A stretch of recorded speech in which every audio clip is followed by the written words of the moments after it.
What's going on, the Winners Win podcast? Your boy Loso 2.0, and today we're going to talk about 4 ways we're able to deal with a significant amount of information we process each and every single day. Now, I know that's a mouthful of a title, but that's what we're talking about today. But before we talk about that stuff, let's do some housekeeping things, guys. Like this video, share, subscribe to the Winners Win channel.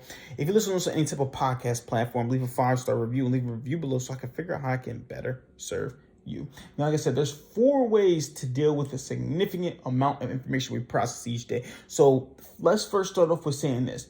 Yes, you are processing a significant amount of information each and every single day, especially if you're on the grind. Now, if you're watching this, you're probably consuming, you're probably in that 5% where you're actually consuming a lot more of significant amount of information, not just a lot of information, but you're also processing some great information in order to increase your skill set, increase your mindset. So that you're getting that all day, every single day, right? But it's come between books, between studying when I'm, studying dictionary, studying the Bible, studying the encyclopedia I got right here, reading my goals, got my goal book going on, processing my social media stuff, processing email posts, all that stuff. You just have constant information, not to mention the stuff that I'm dealing with at work, not to mention I have stuff playing in the back, like a whole bunch of information just going through your brain, right?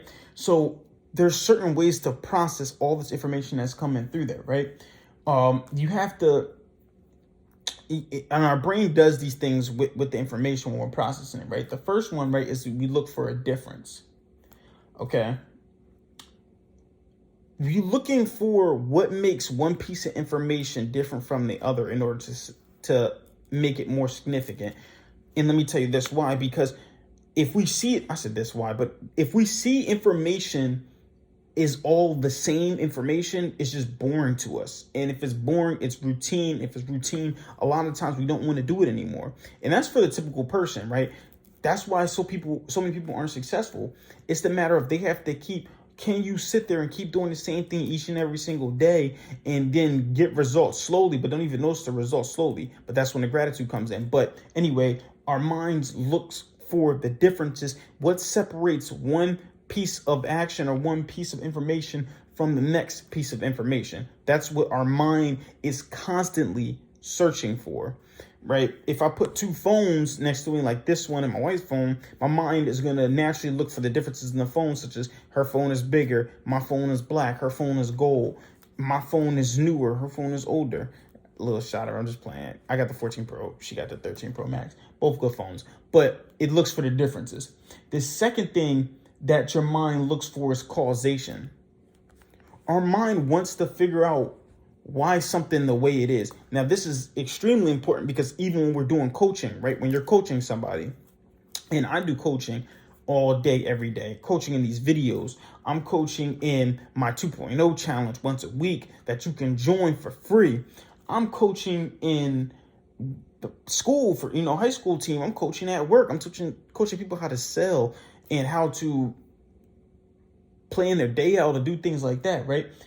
I'm coaching constantly. And two things always help someone better understand to do something or to get them to do something. First thing they need to know is why. The second thing is they know is how. You cannot tell somebody, hey, you have to sell more TV. They're going to be like, what? No, right? No, first of all, you try to get commitments from them. But besides that, right, is they're going to ask, why do I got to do this? You need to sell more TV because it pays you more money. Okay, make more money from it. If that's what they want, you got to figure out what their why is, what's pushing them, what's bringing them to work, what's bringing them to want to make money. And it's usually about the second or third why to really get deep into it. The second thing is how. You can't just tell somebody to do something without actually going to it, right? So that's what I mean. You got to explain the why and the how. A lot of times our brains are looking for the why. We're looking for, why did this happen? And when you understand one of the laws, one of the 7 universal successful laws, and one is cause and effect, is that every effect has a cause and every cause has an effect. So our minds are constantly searching for that cause to why this thing happened, right? And then the third one is the use of a prediction machine. And fourth one is to rely on cognitive dissonance, which I'm going to talk about all for them and go back to them, but just want to recap what we talked about so far, right? The 4 ways we're able to deal with significant amount of information that we process on a day-to-day basis is one, we look for the differences. We look for differences in different pieces of information in order to make one piece of information more significant than the other. Our brain naturally does that. We look for differences. The second thing we do is we look for causation.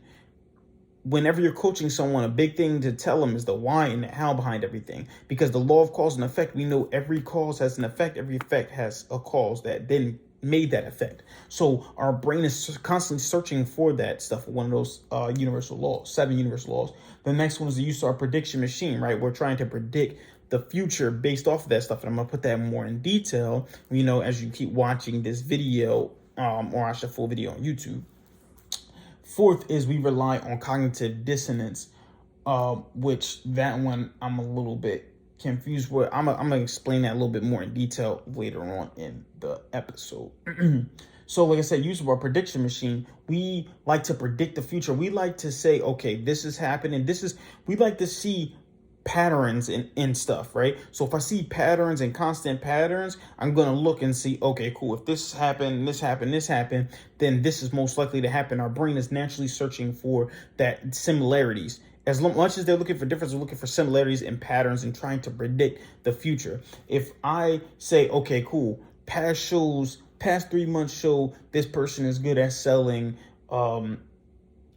selling pencils. He's really good at selling pencil, but now he goes into the pen business. I might say, okay, cool. I predict that he's going to do well in the pen business because he's making millions of dollars over pencils. Now, if he's selling pencils, and now he's going into selling computers, you don't know. I mean, you can predict that may do good because if you can sell a pencil, you can sell a computer, or you may predict that he's going to go bad because now this stuff is more high tech. It's not a pencil or a pen. And then last, like I said, we rely on cognitive dissonance, which I'm not going to lie to you. I don't really have a whole bunch of information about that one, though. But we can always pull it up together, right? So this is a lot of things that I like to do sometimes. Sometimes, like I said, you don't know all the information of everything, right? So it's good to really just try to go there and make sure that I'm not telling you guys any lies. Sometimes you mess up some stuff. I really had the idea of what this was, but then my brain kind of took a fart, right? This is the idea of playing off of, that's exactly what it was. It's playing off of the idea or the law of polarity, that everything has an opposite, but it's all one and the same. Because it was talking about the idea